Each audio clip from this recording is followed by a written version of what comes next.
Welcome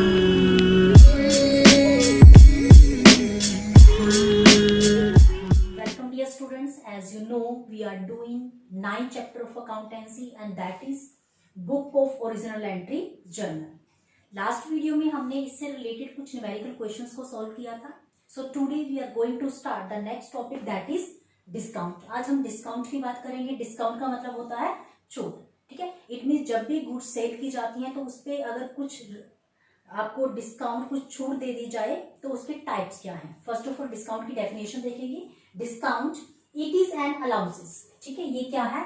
एक ऐसा benefit given by the seller of the goods out of selling list या फिर catalogue price. देखिए, सेलिंग प्राइस, लिस्ट प्राइस या catalogue price क्या होता है? इट मीन जो भी आपका एमआरपी है, जो भी बिलिंग हुई है उसका जो प्राइस है, और a deduction for making payment. It mean जो डिस्काउंट है या तो लिस्ट प्राइस पे होगा जो सेलिंग प्राइस है, या फिर आप चाहते हैं भी जो डेटर्स हैं वो आपको जल्दी से पेमेंट कर दें, इसके लिए भी आप उसको डिस्काउंट दोगे तो उसके लिए भी हम क्या वर्ड यूज करेंगे? डिस्काउंट. ठीक है, अगर हम कुछ छूट देते हैं तो that is also discount. It means या तो हम डिस्काउंट देते हैं लिस्ट प्राइस पे जो कि कैटलॉग प्राइस होता है, ठीक है, या फिर जल्दी से पेमेंट लेने के लिए भी हम कई बार डिस्काउंट अलाउ करते हैं. इट मीन्स डिस्काउंट को फर्दर 2 पार्ट्स में डिवाइड किया गया है, trade discount and cash discount. Difference क्या होता है दोनों में? Trade discount first of all meaning देखेंगे. अलाउड बाय होलसेलर और manufacturer to the retailer at a fix percentage on the printed price list. It means वो डिस्काउंट जो कि होलसेलर या मैन्युफैक्चरर ने किसको दिया? रिटेलर को. और जो कि लिस्ट जो प्रिंटेड प्राइस है उसका एक फिक्स परसेंटेज होता है, मे भी हो सकता है 10%, 15%, 5%. ठीक है, that depend on the contract, जो भी उनके बीच में कॉन्ट्रैक्ट हुआ है. And cash discount allowed if the customer make the payment immediately or within a fixed period. और ये जो डिस्काउंट है ये किसको दिया जाता है? कस्टमर को. कस्टमर को डिस्काउंट कौन देगा? रिटेलर. ठीक है, और इसको देने का जो पर्पस है वो क्या है? पेमेंट जल्दी से आ जाए, इमीडिएटली एकदम से आ जाए, या with in a fix period. मतलब अगर हम कहते हैं अगर विद इन 1 वीक आप मुझे पेमेंट कर देते हो तो हम आपको 5% या 2% का कैश डिस्काउंट देंगे. It means trade discount manufacturer या होलसेलर ने रिटेलर को दिया, और जो कैश डिस्काउंट है वो कस्टमर को अलाउ किया गया by retailer. After that when allow, it means trade discount कब दिया जाता है और cash discount. Trade discount when goods are purchased. ठीक है, जब आपने गुड्स को परचेज किया या जब आपने गुड्स को सेल किया उस टाइम पे जो डिस्काउंट होता है that is trade discount. When payment is made on का मतलब जिस डेट पे बोला गया है, और बिफोर भी, या तो जिस डेट पे आपको पेमेंट मिलनी चाहिए थी उस डेट तक आपको पेमेंट मिल जाए या उससे पहले, तो उस केस में हम कौन सा डिस्काउंट देते हैं? Cash discount. After that purpose क्या है इसका? ऑब्जेक्ट मीन्स इसका पर्पस क्या है? Enable the retailer to make some profit, ताकि जो रिटेलर है उसको भी कुछ ना कुछ प्रॉफिट हो. कैसे? इट मीन्स जो रिटेलर है उसको जो गुड्स मिली है वो लिस्ट प्राइस से कम पे मिली है, जो एमआरपी है. इट मीन्स अगर वो गुड्स को एमआरपी भी सेल करते तब भी रिटेलर को कुछ ना कुछ प्रॉफिट होगा. ठीक है, इट मीन्स रिटेलर को बेनिफिट देने के लिए उसको ट्रेड डिस्काउंट दिया जाता है. And to encourage quick payment, और कैश डिस्काउंट का पर्पस क्या है? जल्दी से पेमेंट आ जाए, इसलिए कैश डिस्काउंट दिया जाता है. After that recording in the books of account. Accounts की जो बुक्स है, इट मीन्स जब आप जर्नल एंट्री पास करोगे तो इसको हम अलग से सेपरेट इसको रिकॉर्ड नहीं करते, इसको डायरेक्ट हम डिडक्ट कर देते हैं. इट मीन्स अलग से इसकी अमाउंट को शो नहीं किया जाता. बट जो आपका कैश डिस्काउंट है उसको हम अलग से शो करते हैं, उसको हम अलग से रिकॉर्ड करते हैं. Deducted from the invoice. Invoice का मतलब बिल. इसको बिल में से डिडक्ट किया जाता है, इसको बिल में से डिडक्ट नहीं किया जाता. ठीक है, वो चीज हम with the help of example clear करेंगे. फर्स्ट देखिए इसमें, if a trader sell goods. एक ट्रेडर ने गुड्स को सेल किया, लिस्ट प्राइस कितना था उसका?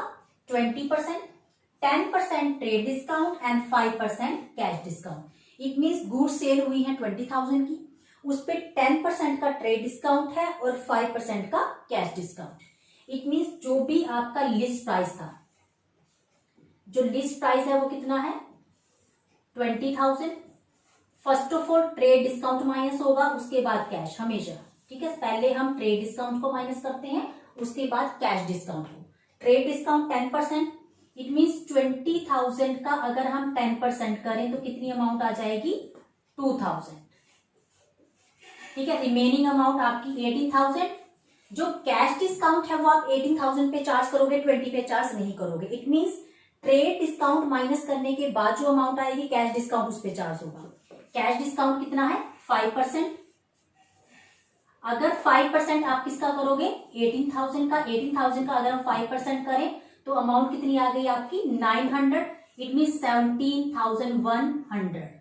अब देखिए हमने कहा जो आपका ट्रेड डिस्काउंट है उसको बुक्स में शो नहीं करते जब इसकी जर्नल एंट्री पास होगी ना, क्योंकि आपने गुड्स सेल की कैश में। ठीक है, तो डेबिट वर्ड कम्स इन, आपके पास कैश आ गया, कैश अकाउंट डेबिट 17,100।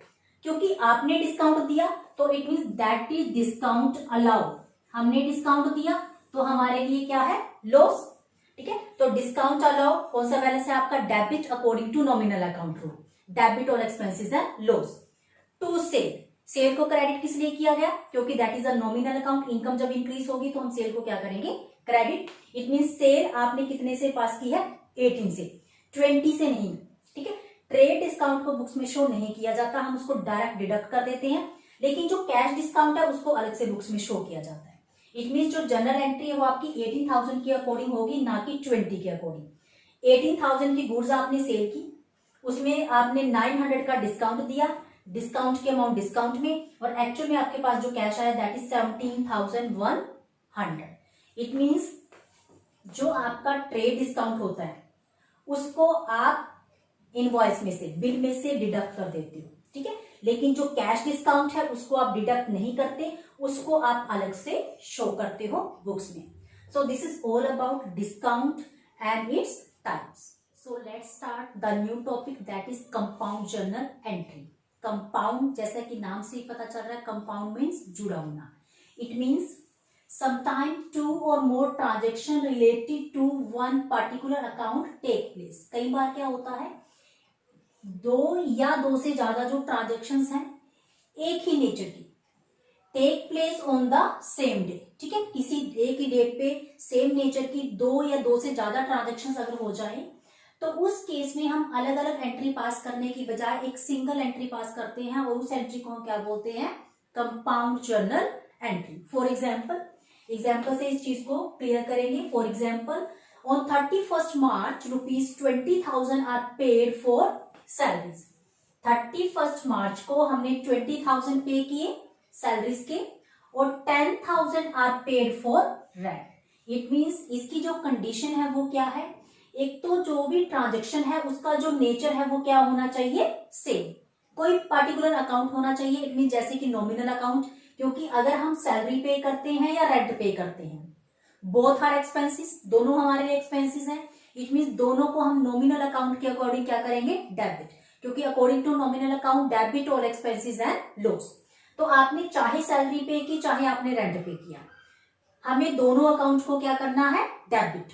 और अगर आप सैलरी या रेंट पे करते हो तो इट मीन्स आपके पास से कैश गया। ठीक है, और कैश को हम क्या करेंगे credit, credit word goes out according to real account rule.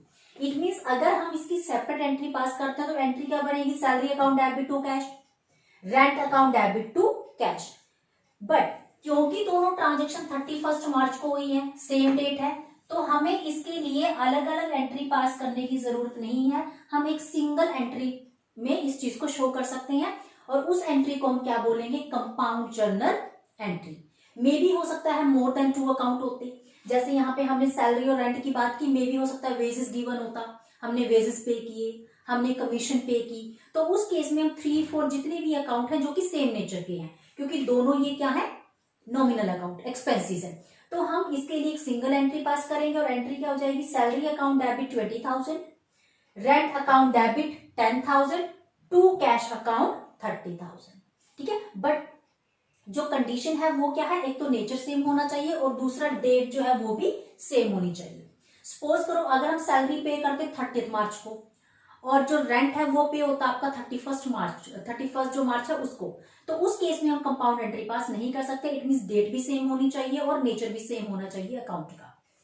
Now we will discuss some more questions related to trade discount and cash discount, जो कि हमने अभी डिस्कस किया था। अब देखिए ट्रेड एंड कैश डिस्काउंट को जनरल एंट्रीज में कैसे ट्रीट करते हैं। फर्स्ट ऑफ ऑल देखेंगे पेड कैश टू महेश, आपने महेश को पेमेंट की, कौन कौन से दो अकाउंट पे इफेक्ट हो गए, एक आपका कैश अकाउंट और दूसरा महेश। महेश इसमें क्या है, receiver, it means personal account, तो महेश को आप क्या करोगे इसमें, डेबिट। ठीक है, आपके पास से कैश चला गया, cash that is a real account, तो कैश को आप क्या कर दोगे, credit, credit word goes out. One more thing, and discount receive, आपको डिस्काउंट मिला, डिस्काउंट मिला it means that is a profit, income है हमारे लिए, बेनिफिट है। ठीक है, तो नॉमिनल अकाउंट के according credit all incomes and gain. तो इट मींस इस एंट्री में आपके तीन अकाउंट इफेक्ट हुए। महेश क्योंकि रिसीवर है इसलिए हमने क्या किया, महेश डेबिट। एक्चुअल में कैश कितना गया 9600 to cash account, credit word goes out, और आपको डिस्काउंट मिला, आप मींस बिजनेस, बिजनेस के पॉइंट ऑफ व्यू से आपको डिस्काउंट मिला है, तो इसलिए हम डिस्काउंट रिसीव को क्या करेंगे, क्रेडिट करेंगे।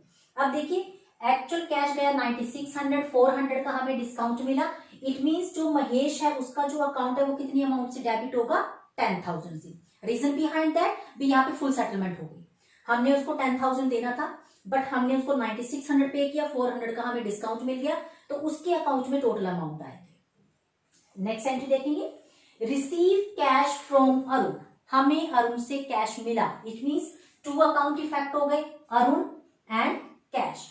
क्योंकि कैश आपके पास आ रहा है तो डेबिट वर्ड कौन सी, कैश आया, इसलिए हम कैश को क्या करेंगे, डेबिट। और कैश दिया किसने, अरुण ने, Arun that is personal account, और credit the giver, it means मुझे कैश को डेबिट करना है और अरुण को credit. Reason behind that debit word comes in, इसलिए उसको डेबिट किया रियल अकाउंट के according, and credit the giver according to personal account.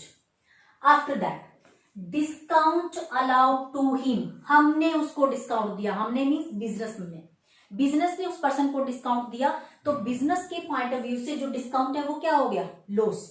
ठीक है, और लॉस का कौन सा बैलेंस होता है, डेबिट। क्योंकि बिजनेस ने डिस्काउंट दिया इसलिए बिजनेस के लिए क्या है, लॉस, तो उस केस में एंट्री क्या बनेगी, कैश अकाउंट डेबिट, एक्चुअल में कितना कैश आया 4900, डिस्काउंट अलाउ अकाउंट डेबिट 100, क्योंकि डिस्काउंट दिया गया, बिजनेस के पॉइंट ऑफ व्यू से लॉस है तो आप उसको क्या करोगे, debit according to nominal account rule. And to Arun, Arun को क्रेडिट किस लिए किया गया, क्योंकि Arun that is a giver, तो ये एंट्री क्या बन गई, cash account debit 4900, discount allowed account debit 100 rupees, to Arun 5000, it means Arun जिससे हमें 5000 रुपीज मिलने चाहिए थे उससे हमें कितना मिला 4900, 100 रुपीज का हमने उसको डिस्काउंट अलाउ किया। इट मींस अगर डिस्काउंट आप दे रहे हो तो लॉस है, डेबिट, और अगर डिस्काउंट आपको मिला तो दैट इज इनकम, उस केस में हम डिस्काउंट को क्या करते हैं, क्रेडिट। यहाँ पे वर्ड आएगा डिस्काउंट रिसीव्ड, और अगर हम मींस अगर बिजनेस डिस्काउंट दे रहा है तो उसके लिए वर्ड आएगा डिस्काउंट अलाउ, ये डिफरेंस होता है दोनों में। After that sold goods to Hari, अब देखिए आपने हरि को गुड्स सेल की 30,000 की, क्वेश्चन में इंफॉर्मेशन नहीं है कि गुड्स कैश में सेल हुई है, तो इट मींस गुड्स कैसे सेल हुई है आपकी, क्रेडिट में।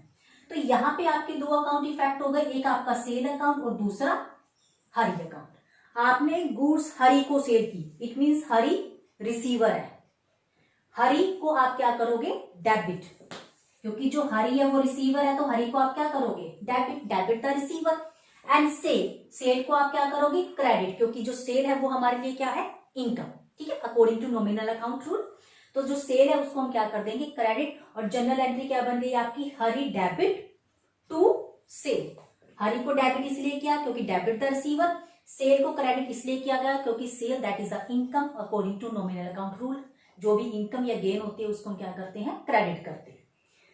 नेक्स्ट देखिए, हरि रिटर्न गुड्स ₹2000, हरि ने गुड्स वापस कर दी, इट मींस हरि को जो हमने 30,000 की गुड्स सेल की थी उसमें से उसने 2,000 की गुड्स को वापस कर दिया, तो उस केस में सेल रिटर्न अकाउंट डेबिट, आपने जो सेल किया था वो क्या हो गया, रिटर्न हो गया, तो अब हम सेल की जगह क्या वर्ड यूज कर रहे हैं, sale return, sale return account debit to Hari. Reason behind that, Hari को क्रेडिट किस लिए किया गया, क्योंकि हरि क्या है, अब गिवर, हरि देने वाला है गुड्स को वापस। ठीक है, हरि ने दिया इसलिए हरि को क्रेडिट किया according to personal account rule. और आपने जो रिटर्न था, रिटर्न किस चीज का हुआ था, सेल का, सेल रिटर्न उसको आपने डेबिट कर दिया, क्योंकि सेल रिटर्न होने से हमारी जो इनकम है वो क्या हो गई, रिड्यूस हो गई according to nominal account rule, तो सेल रिटर्न आपका क्या हो जाएगा, डेबिट। इट मीन्स जिस पर्सन को आपने 30,000 की गुड्स सेल की थी उसमें से उसने 2,000 की गुड्स आपको रिटर्न की है। अब नेक्स्ट जो एंट्री है दैट इज इंटररिलेटेड, ठीक है, इनसे रिलेटेड है। Receive from Hari 27,500 in full settlement. Hari से आपको अमाउंट मिली कितनी? 27,500 इन फुल सेटलमेंट। जहां पे भी ये वर्ड आता है ना बेटा in full settlement, full settlement का मतलब है it means there is something discount, कुछ ना कुछ डिस्काउंट जरूर है क्वेश्चन में। इट मीन्स आपने उसको 30,000 की गुड्स सेल की थी, उसमें से उसने 2,000 की वापस कर दी थी। इट मीन्स आपके पास कितनी पेमेंट आनी चाहिए थी? 28,000। 30 में से 2,000 को डिडक्ट करो, 28 आना चाहिए था, लेकिन हमें कितना मिला? 27,500। इट मीन्स कितना कैश आया? 27,500। तो आप इसको क्या करोगे? Debit. Debit what comes in? Cash account debit 27,500। हमें 28 मिलना चाहिए था, लेकिन मिला कितना? 27,500। इट मीन्स बिजनेस ने डिस्काउंट दिया, तो बिजनेस के लिए डिस्काउंट क्या है? लॉस। ठीक है, इसके लिए हम क्या करेंगे? Discount allowed account debit 500। और टू हरी, हरी को क्रेडिट किस लिए किया गया? क्योंकि हरी दैट इज अ गिवर, हरी देने वाला है, इसलिए टू हरी 28,000। एक बार फिर से देखेंगे, 30 में से 2 को माइनस किया 28, हमारे पास 28,000 आना चाहिए था, आया कितना? 27,500। तो it means debit what comes in? Discount, क्योंकि लॉस है according to nominal account rule 500। और टू हरी, हरी से मिलना था आपको 28,000, लेकिन एक्चुअल में कितना मिला? 27,500, और 500 का आपने उसको डिस्काउंट दे दिया। तो जो भी आप जर्नल एंट्री पास करते हो उसके बाद आपको नरेशन लिखनी है, ठीक है, क्योंकि ये बहुत स्पेस लेती है, इसलिए मैंने इसमें जो नरेशन है उसको मेंशन नहीं किया, but you have to write. Question जब भी आपका होगा वो प्रॉपर फॉर्मेट में होगा। इट मीन्स आप डेट का कॉलम अलग से बनाओगे, देन पार्टिकुलर, देन एलएफ का कॉलम, उसके बाद अमाउंट डेबिट और अमाउंट क्रेडिट, जैसे हमने फर्स्ट क्वेश्चन किया था। इट मीन्स आप जब भी क्वेश्चन करोगे कंप्लीट फॉर्मेट के अकॉर्डिंग करोगे। So this is all about compound journal entry, discount, types of discount, trade discount and cash discount. In the next video we will discuss some more question related to these concept. अभी तक हमने जो भी discuss किए, till then thank you dear students, thank you so much.